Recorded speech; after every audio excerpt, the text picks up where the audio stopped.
Hello everyone, I'm Angelica and you're listening to Typology. The United States has been busy playing whack-a-mole geopolitically all over the world with Venezuela and Iran and even Greenland, so you could be blamed for missing the fact that Taiwan just signed what in my mind is a modern version of an unequal treaty with the United States. I'm of course talking about the conclusion to the reciprocal tariff negotiations that just got finalized and announced. And as far as I'm concerned, this is a terrible deal for Taiwan, although you wouldn't know that listening to the ruling DPP. So they're actually calling it a home run. That's what the premier says. And the vice premier, Zheng Lijun, she was a lead negotiator, and she's celebrating this as if she just won the Academy Award or something. She went as far as to say, I just want everyone to know, after this trip to the United States to negotiate supply chain cooperation, we proved the strength of Taiwan's technology and industrial sectors. Our hard work has made us into a critical force in the world. It's made us thoroughly realize the world is bullish on Taiwan, and the world needs Taiwan. What she failed to highlight in her long self-congratulatory declaration of victory is the hideous cost to Taiwan her team signed away in order to get Daddy America to hurt us just 5% less. Yes, that's right. The deal she brought home, the tariff has been dropped from 20% to 15%. That's it. And what did she give away in order to achieve that results? $500 billion. Yep. $250 billion of that is going to be in private sector investments, pretty much TSMC going over to America to build those mega cluster chip fabs. I believe there's going to be at least 5, maybe more of those. And yes, they are going to be transferring cutting edge technology. At least that is what the US said that they're going to want, they're going to demand, or else they'll just charge us back tariffs. So it's all for nothing. So $250 billion for that. But it's not enough to have TSMC go over, because you see, the Taiwanese semiconductor industry is a highly intricate ecosystem. So there are all these smaller companies that they also want to move over, and they're forcing it by having the Taiwanese government also provide $250 billion in credit guarantees so that all the peripheral suppliers can also be force migrated to support TSMC America. This is a staggering amount of money any way you cut it, but especially when you compare it to Taiwan, what we have, right? So what is 500 billion US dollars? Our whole GDP per year is only around 900 something billion dollars. So by committing to a $500 billion investment, that's half our GDP. Imagine all the economic activity that goes on in Taiwan during the course of a year, all the hours worked, all the stock market gains, all the housing, all the transactions, everything that we do. Cut it in half of it goes to the US. Maybe not right away, but over a period of time.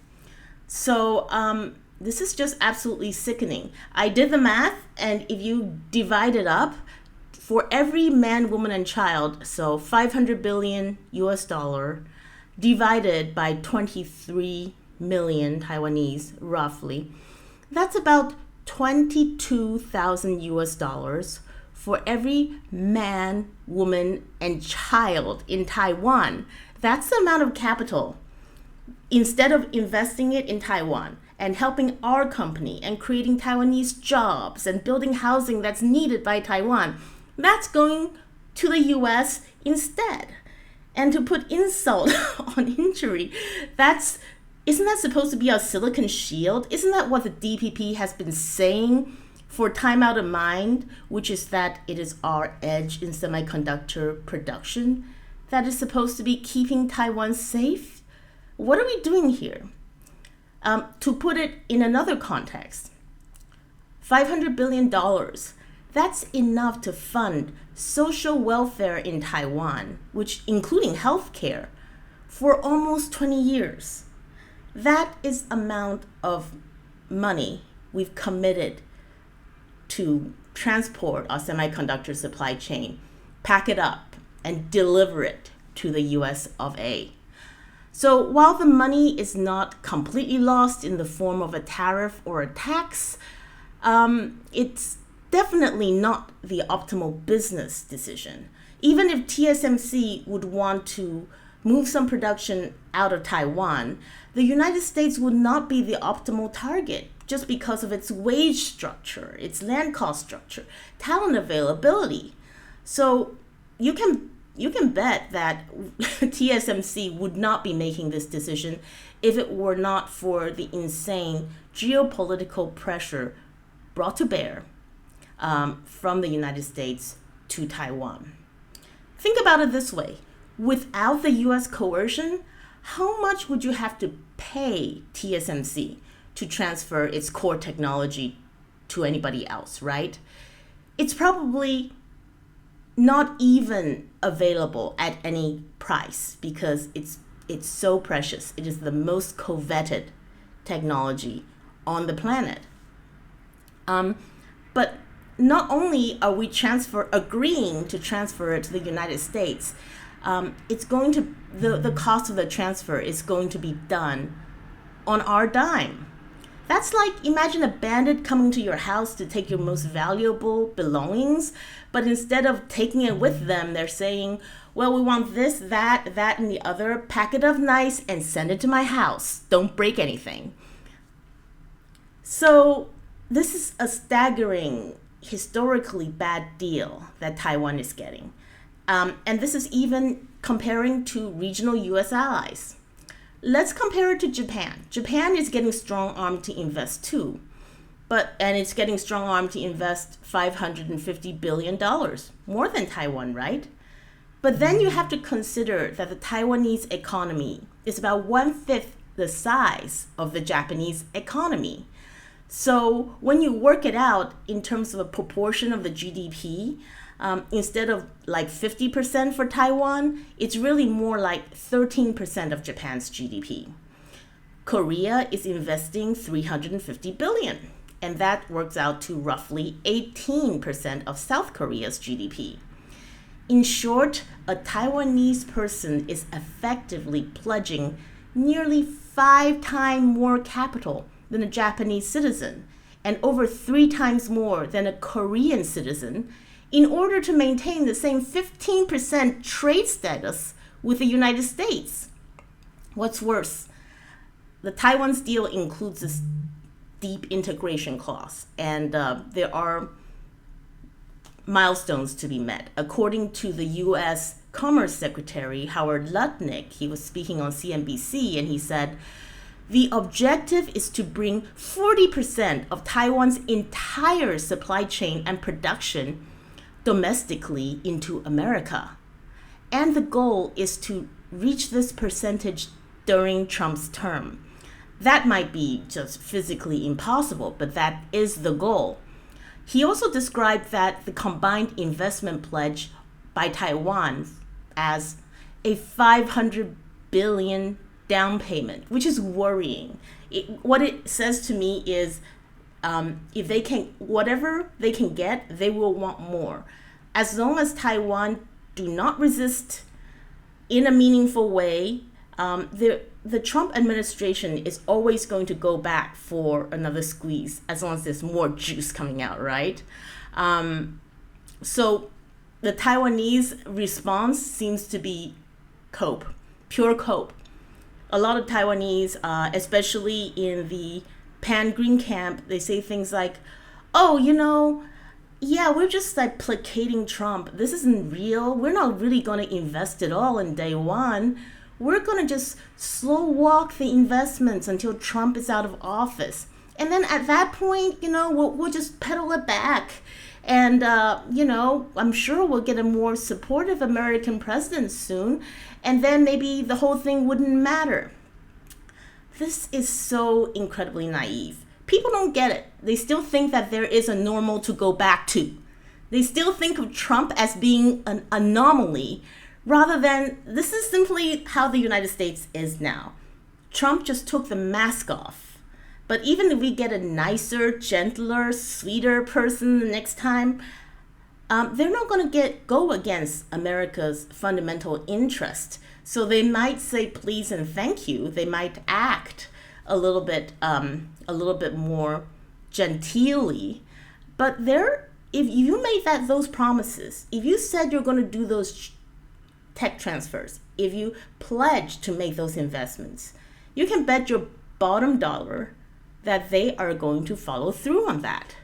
I mean, in a way, I rather suspect that it works out just swell for the Democrats to have somebody like Trump to do the dirty work of norm breaking for them so they don't have to get their hands dirty.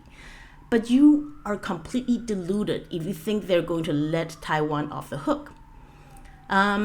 Think about it this way, right?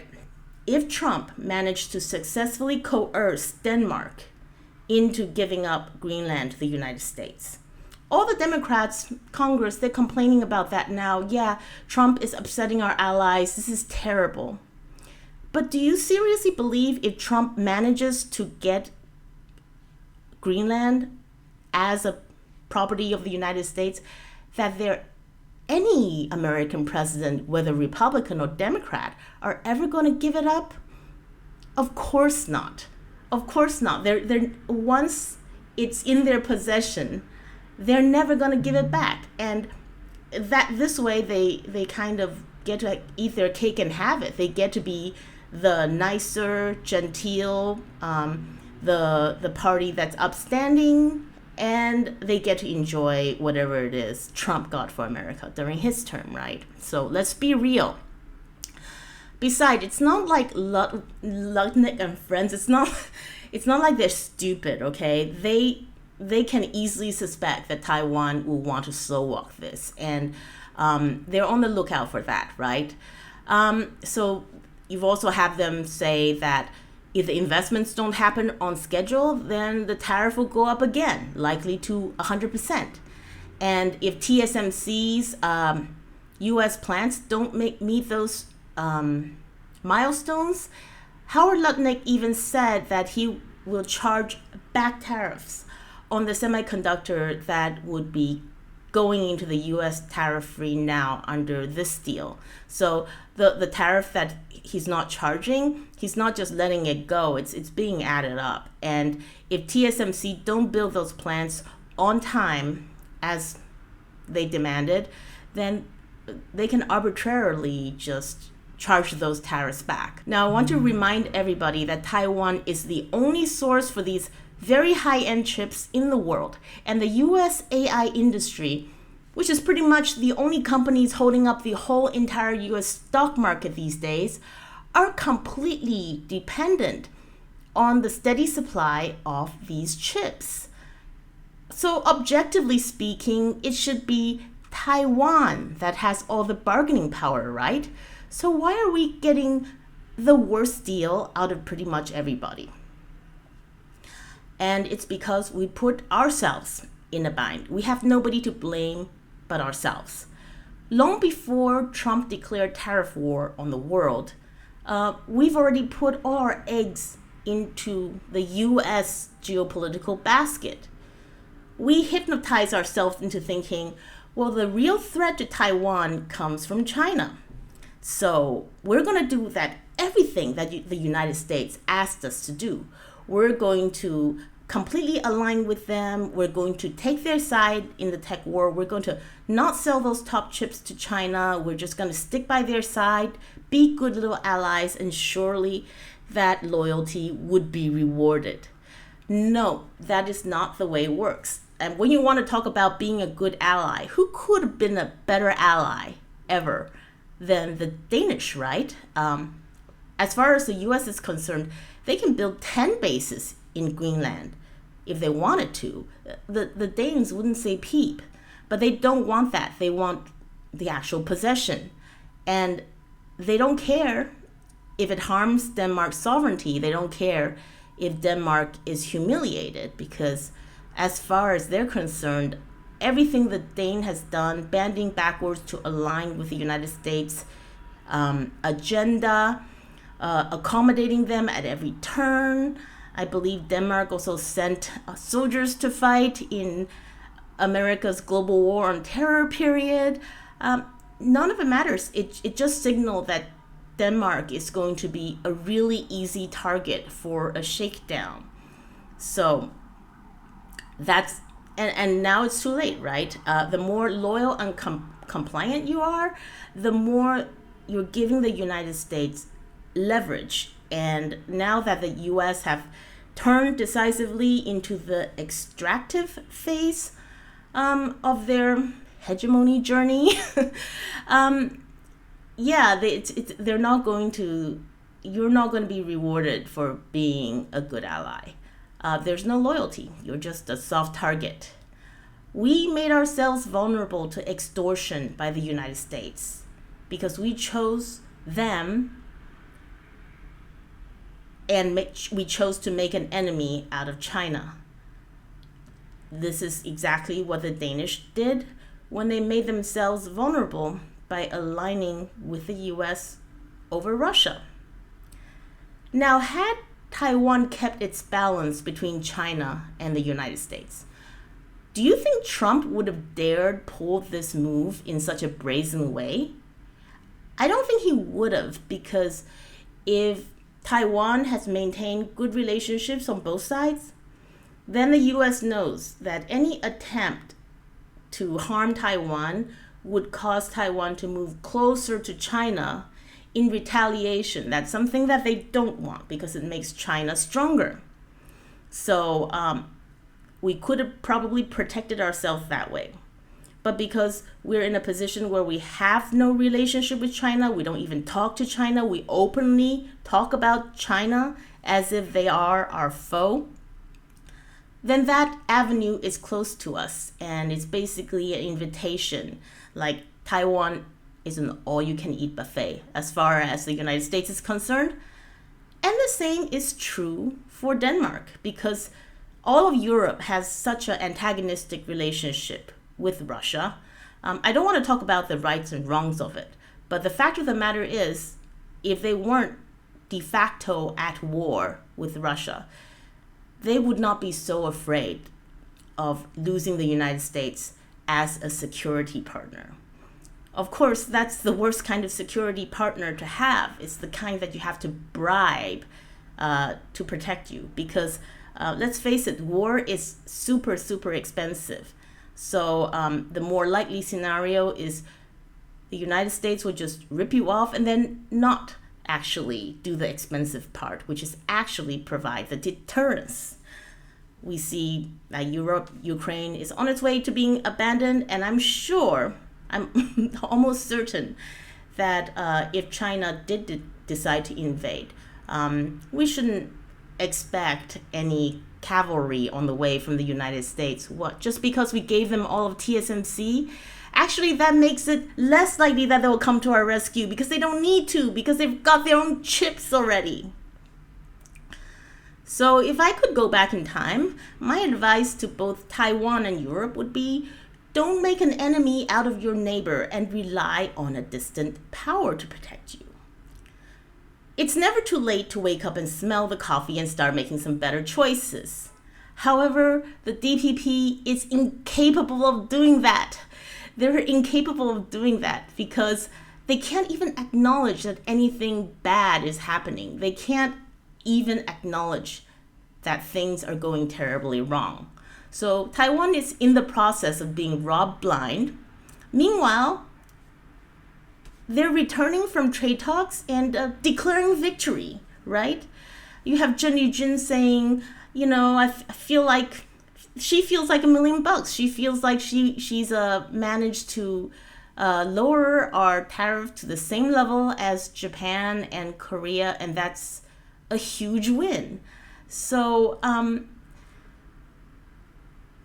by working really hard to declare spiritual victory, that's almost as good as actually winning in her mind, right? It's like, wow, everybody wants to cooperate with us. Taiwan is so hot right now, right? It actually reminds me a little bit of the classic everyman character of A.Q. by the legendary Chinese writer Lu Xun. So, for those of you who don't know, A.Q. is the town loser who gets by doing odd jobs and is perpetually down on his luck. But whenever something bad happens to him, he just does an imaginative reframe so that he can claim he won after all. So, for example, when he was beaten up by somebody stronger, A.Q. would imagine that he is actually the father of the assailant in order to regain his sense of superiority. And so he'll say something like, "What's the world coming to with sons hitting their fathers?" And once he lost all his money gambling and he got beaten up. And to make himself feel better, A.Q. actually slaps himself. This seems to make no sense, but this is how A.Q. regains his sense of agency. He felt like even though he got beaten up, he also got to beat somebody else up for the day, even though that somebody is himself. And then after that, he was able to lay down satisfied and go to bed because he found a way to declare spiritual victory despite the fact that he materially lost. Now, when it comes to claiming spiritual victory over material defeat, A.Q. has nothing over the DPP. A forced tech transfer becomes, oh, the US sees us as strategic partner now. We are so important. And being made to invest to move our supply chains over to the States, that becomes, our industry is so impressive that the world cannot do without it. And a $500 billion exit of wealth from Taiwan becomes a home run.